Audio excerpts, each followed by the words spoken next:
Salut à vous tous, ici Jeff Rose. Le débat des chefs de l'élection fédérale 2025 ne passera pas à l'histoire. Et bien sûr, il n'y a pas de raison pour le dire, mais évidemment, une petite analyse s'impose et tout le temps en lien pourquoi ça ne passera pas réellement à l'histoire. On pourrait commencer par Mark Carney. Alors donc, on le rappelle,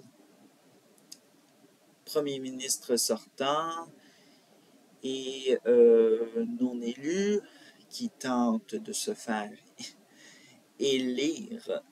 Bref, alors donc, ce sera à voir avec la prestation qu'il nous a offert au débat des chefs.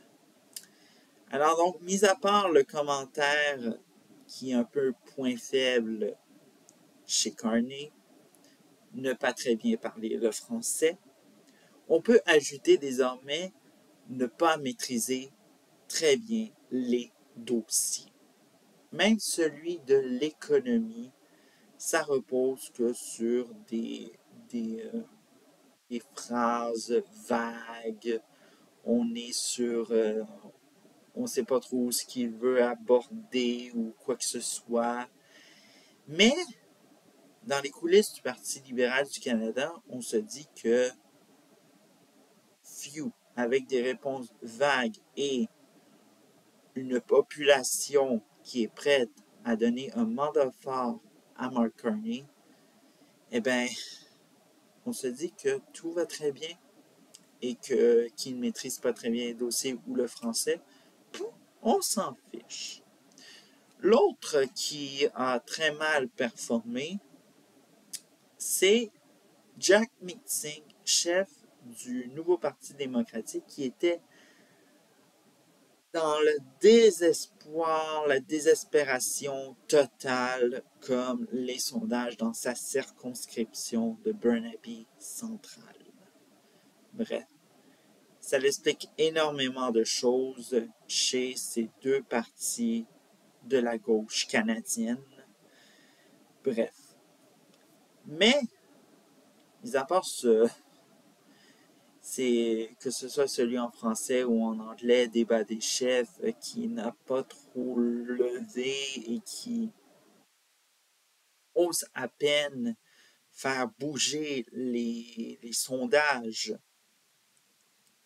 sur l'intention de vote de la population.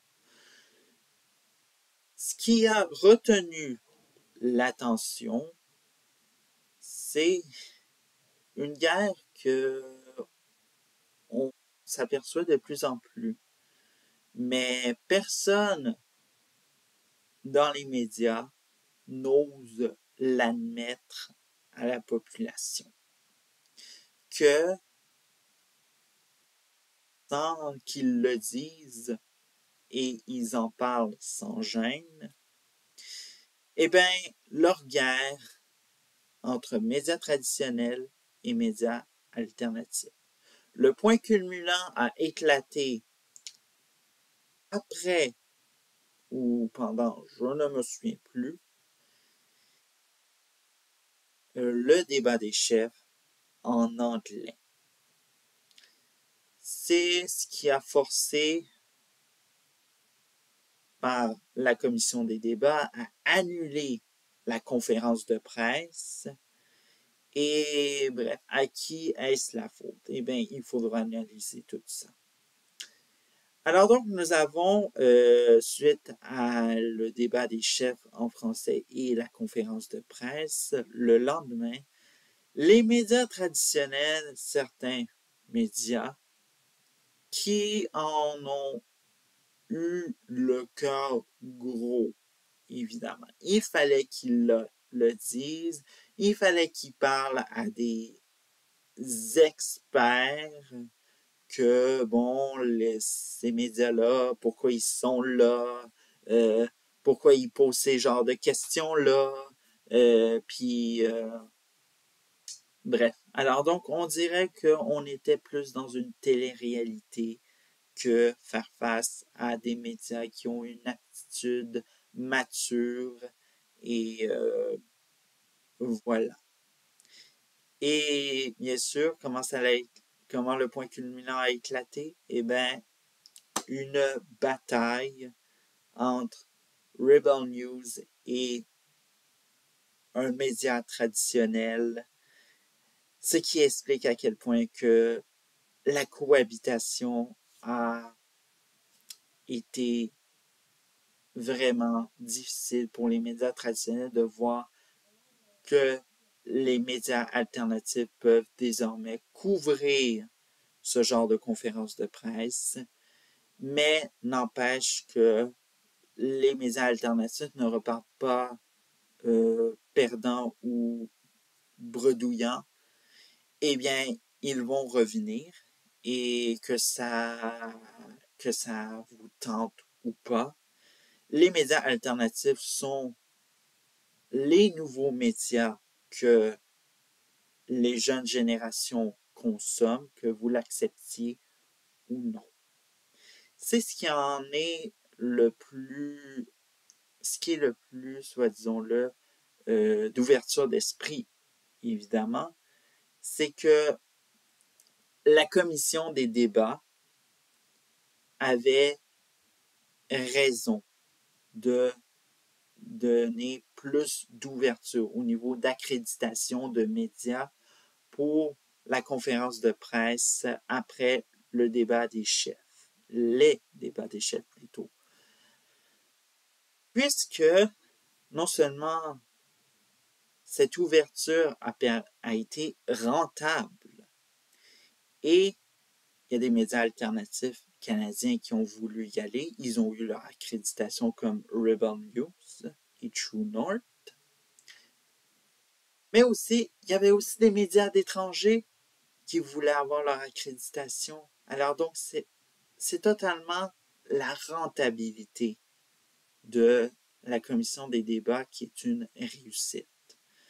Mais pour d'autres, évidemment, qui critiquent la commission des débats d'avoir donné l'accréditation à des médias, soit disons-le, alternatifs, hein, évidemment, eh bien, il faut ramener cette accréditation à, soit disons-le, à une société d'État.